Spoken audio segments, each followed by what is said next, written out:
David Licauco update. Na-hot seat spot si David sa mga tanong ng mga press about Barbie Fortesa sa isang event. Ito yung video. David, is that the reason why mas gusto mo yung non-showbiz kasi gusto mo private yung life mo? Kasi may mga curious, nagtatanong bakit hindi nag-level up yung closeness nyo ni Barbie Fortesa when in fact, she's single naman ngayon.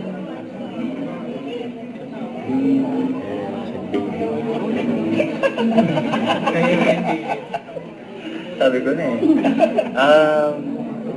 I guess, Yung nga, kasi palagi natatanong yung sir. Oo nga eh. Palagi natatanong. So siguro ano ba, I mean, you have to set the record straight. ano ba yung question niyo? Bakit daw hindi kayo nagkatuluyan? Ni Barbie, yun daw bang reason? Kasi nga dahil ayaw mo ng showbiz girlfriend. Mas gusto mo ng Hindi naman. non-showbiz. Hindi naman dahil sa kahit anong bagay. Ano lang talaga. Hindi mo pa priority. Walang connection, walang ano, parang gano'n. Professionalism lang talaga.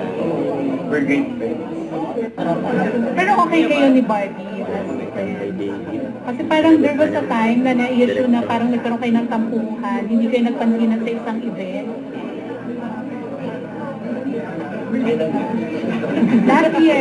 Last year, parang launching ng resto ni Arden. Sa Macdo. Hindi naman, nagpansinan naman kami. I think, ano lang, hiya lang ako kasi nalate ako. Hiya lang, kaya hindi ako